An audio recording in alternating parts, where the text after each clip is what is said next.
up, everybody? It is Saturday morning, the day of the concert. I'm going to see Post Malone tonight. Super cool. We're going to tailgate a little bit ahead of time just because the drinks are crazy expensive. And I'm going to smoke a blizzle before I go in there because I'm not much of a drinker. So I would rather just smoke and let my family hang, you know. It's still legal in the parking lot. I don't think you can bring it in anymore. You never know, though. Sometimes at concerts you see those clouds of smoke and nobody really says anything, but I never get that lucky. I always get busted and they either throw my shit in the trash or take it for themselves. So I'm just going to do it in the parking lot. I can't do anything. That's if my sister will run me. We have to meet at my mom's, and the smoke shop is like literally on the same road as my mom, so I'm sure it's not going to be a problem. But, you know, I could walk up there even if I stop there. It's a private place. You have to go up and go through security, and if the line's too long, I'm not going to make everybody late for the concert, but hopefully I get right in. I am VIP. They usually let me right in there. Anyway, I came to this huge realization over this whole summer, really.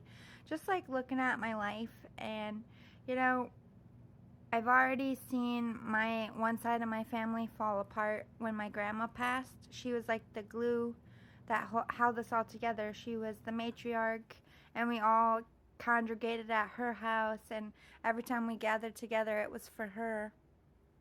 And, you know, I think that's true for a lot of families because I barely see anybody from that side of my family, including my dad, but my dad and I mostly just miss each other out of work. I do see him, and he's always up at camp all summer, and I haven't had the best car to get up there. It's only like, I think, a little under 2 hours from here, not that far, but when you count on your car for your job, you don't want to, like, risk shit.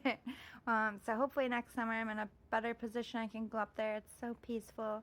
It's up in Clayton, New York, right by Alexandria Bay, so you can actually get to both. But Clayton's just like a smaller version of Alexandria Bay. It's not as busy. They still have shops and stuff. If you scroll through on my page, I actually did a little video of us in the shops showing you what was there. There's an art gallery and everything. It's super cute. Anyway, so I know that a lot of families have this war, especially if you're from a divorced family. I have never known any different.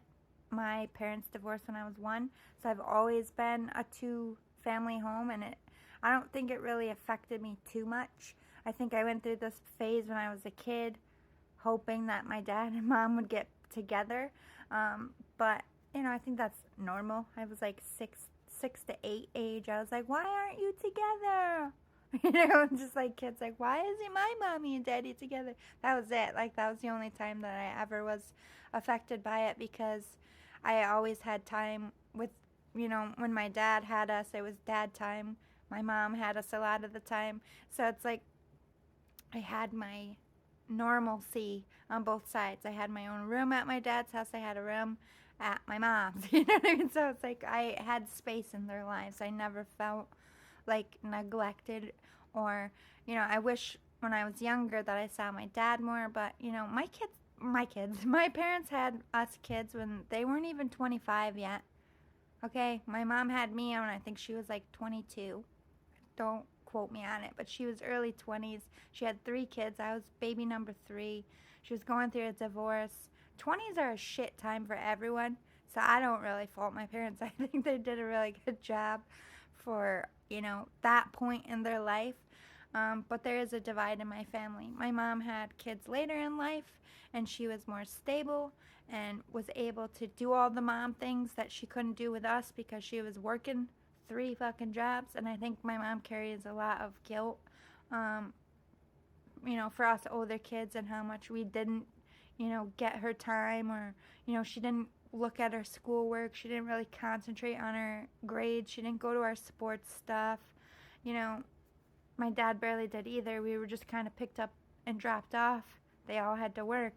But by the time my little sisters came, my mom was like coach mom, on top of their grades, practically a part of the PTA, invested in, she became the mom she always wanted to be with those two. And for a long time, I did resent my mom for that, because if you have it in you to be that good of a mom, and maybe I would have done better in school and not, you know, got to third grade before anybody could notice that I couldn't read and write because they couldn't sit down and do work with me. They were working 3 jobs. It's emotional.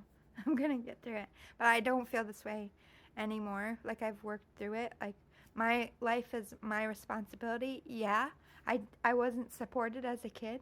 A lot of shit happened to me because they weren't there. And I can't help that. Like, that's part of the sexual assault trauma. If I had adult supervision, that never would have happened to me. And I think every kid in my position has a right to feel that way. Because I was a kid. I should have had someone looking out for me. But that was just the product of the time. That wasn't just my parents. All the kids on my street didn't have a babysitter. Your older sibling was your babysitter. That was the 90s. There was no fucking daycare after a certain age. You were, told to go outside and play until the street lights came on. They weren't supervising you. You could muck around the whole fucking town. Your parents didn't watch you. A lot of shit happened to my generation because our parents just shoved us outside, not really giving a fuck. They wanted them time. That's 100% true for the 90s generation. Our babysitter was the outside. We couldn't even, sorry, no, it's running. Allergy season, good times. We couldn't even come inside unless we had to go to the bathroom. It's fucked up. But anyway, so my, 2 young sisters, they are very strong-minded. They're very opinionated, but they don't understand at all, what it's like to really have, like, I figured shit out eventually. When I moved away from home, living off on my own, that's when I really learned a lot of adult shit. Like, I don't think my parents really taught me much life skills. I think all of us older kids are kind of bad at saving money because we were taught bad things. When we were kids, my mom's like, we're going to do this because I have money right now. You have money, you spend it. Because, I'm not going to have money tomorrow. So let's just go on this trip. But then we didn't have groceries for 3 days. She wasn't as responsible as she was with my little siblings, which I'm thankful for. And my mom did a great fucking job with 3 kids on her own. She wasn't a trash mom. It was just a product of the time. She was doing the best she can, same with my dad. But there is a difference, and there is resentment in how much they are given and were supported. My older sister and older brother got help with college. My younger sisters got help with college, and I paid college by myself. By the time I came around, my parents were too strapped to fucking help me with 2 other kids in school. And then when I went back to school when I was older, I again couldn't get help because the 2 younger ones are in school, which is fine. I worked it out. I have always been sideswept to my younger sisters. I was the youngest before them, and that was an adjustment. You know what I mean?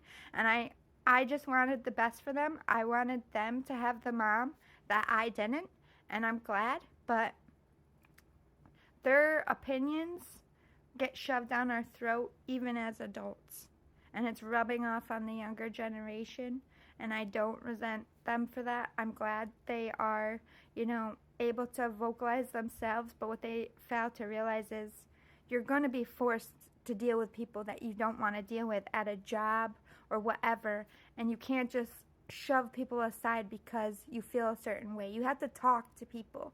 If somebody hurts you or if you're feeling uncomfortable, you need to be able to voice yourself instead of just judging, removing yourself from your own family because it's easier. They go on about how they feel judged. I feel more judged with my family than anyone, but that's just how it is. I still show up. I just know that when my mom passes away, we're all going to dismantle and not speak to each other. That's what I'm realizing. sad. I don't know what to do about it.